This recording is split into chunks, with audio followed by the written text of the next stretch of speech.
This morning, Anambra Assembly Speaker Udeze asked state investors to think home. Anambra Education Commissioner Professor Chuma Ude says Blessed Wisdom Model School Onitsha remains closed. Nigerians react as federal government private schools increase tuition fees.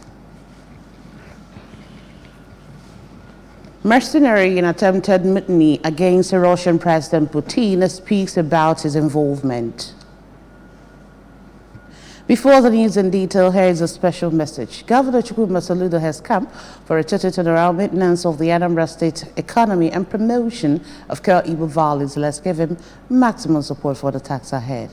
Good morning. Welcome to the news at 7. My name is Chidimma Oranwa. The Speaker of the Anambra State House of Assembly, Right Honorable Somto Chukwu Udeze, has called on the captains of industries in the state to heed Governor Soludo's Think Home development call for investing in the state. Speaking to newsmen on Governor Soludo's town hall meeting with Indiana in Abuja, Right Honorable Udeze described the meeting as a positive drive aimed at improving the business and industrial status of the state. The Speaker, who maintained that the Anambra indigenes own 70% of property and investments in Abuja, enjoined them to consider the establishment of their estate businesses and other industrial production plants in the state in order to realize Governor Soludo's development philosophy. He commended the governor for providing an enabling environment for the investors to operate in the state through effective security architecture, adding that Governor Soludo's Think Home investment initiative will also serve as a source of retirement benefit for the Anambra business executives. Right Honorable Udeze, while commending Indiana in Abuja for attending the meeting without unrest, enjoined them to see the development of Anambra State as a collective responsibility. Anambra State Commissioner for Education, Professor Ngozi Chuma Ude, says Blessed Wisdom Model School Onitsha remains closed in spite of rumors flying around that the school has opened for school activities. Professor Chuma Ude revealed this during an interview with ABS correspondent Queen Aniwogo in her office in Oka. Her report. Commissioner for Education explained that recently a 2-year-old pupil of the school who left home hale and hearty got battered in school, her tongue severed, her hand broken with bones shooting out, and up till the time of this report, the management of the school has not told the Ministry of Education what exactly happened. Professor Chuma Ude noted that the parents of the child and their lawyer came to the ministry on 3 occasions, and invitations were extended to the proprietress of the school on these 3 occasions, but she refused to honor the invitations, hence the closure of the school by the state government for irreverence to human life. A child left home hale and heady and got battered in the school. Her tongue was severed, cut, and her arm was broken with the bone shooting out. Closed the school because the proprietor or the administration of the school repeatedly failed to honor our invitations. Was why we closed down the school, for irreverence to human life. She also stated that a committee has been constituted to investigate the issue. On the ban on indecent school uniforms among secondary school students, Professor Chuma Ude warned that any day she catches any student dressed indecently, she will not only punish the student, but will equally punish the principal of the school. And the day I will catch a child indecently dressed, I will not just punish the child, I will punish the principal of the school. Queen Aniwogo, ABS News. Police officers in Anambra State Command have smashed a notorious kidnap gang operating in Anam Axis of Anambra West Local Government Area.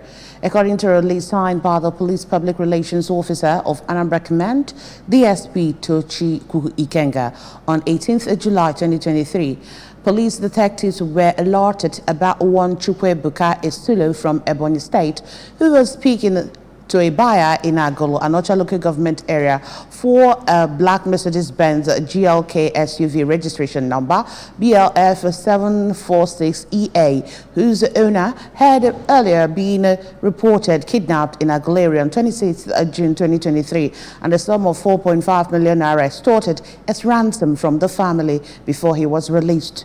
Detectives swooped on the suspect and arrested him for questioning. He confessed to being a member of the kidnap gang and disclosed that he was sent from their camp to sell the car. On the orders of the Commissioner of Police, the case was transferred to the anti-kidnapping unit, Okozo, who then went after other members of the gang, leading to the arrest of other members of the gang. Ejeka Ufo, male, 23 years, who was led to believe that the vehicle had been sold, and he came out with the intent of collecting the proceeds. The release says efforts are ongoing to round up other members of their gang and recover their weapons. The Commissioner of Police, CP Aderemi Adoye, commended all personnel involved in the breakthrough and urges them to redouble their effort until the menace of kidnapping is eradicated in Anambra State. Cooperatives have been described as key drivers for sustainable economic development. This was the consensus of speakers at the 2023 International Cooperative Day Symposium and Midim Alumni Homecoming held at Nnamdi Azikiwe University, Awka. Correspondent Queen Adwogo has details.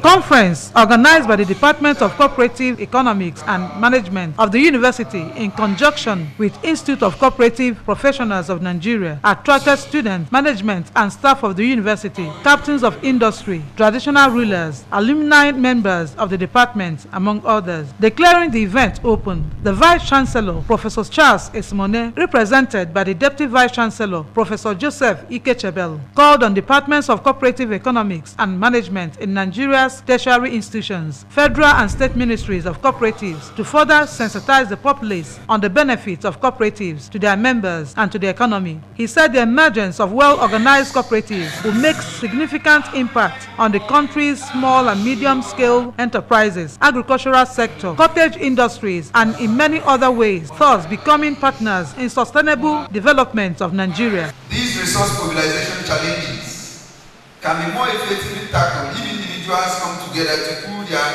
individual resources together towards an agreed purpose. Herein lies the beauty of cooperatives. In her remarks, the head of the department, Dr. Uju Agbasi, said she has a burning desire to create a synergy between the department and its alumni, and this informed the organizing of the 2023 International Cooperative Day as a platform to have this maiden homecoming of their alumni to enlist them to the much-needed infrastructural development of the department. Dr. Agbasi explained that UNIZIC has continued to make progress in infrastructure and academic development, which is significant in the recent rating of the university, but noted that if they must compete effectively with their foreign counterparts, the development of the university must not be left in the hands of government alone. I have the burning desire to create a synergy between the department and its alumni. The guest lecturer, Chief Tajuddin Ayola, called on cooperatives and civil society organizations to join forces to deal with socio-economic issues challenging Nigeria today. In the Southeast, where we are challenging cooperative members to become more decisive, the Nnamdi Azikiwe University has taken a lead to organize this celebration at a higher pedestal to call attention to sustainable practice, at least in the region.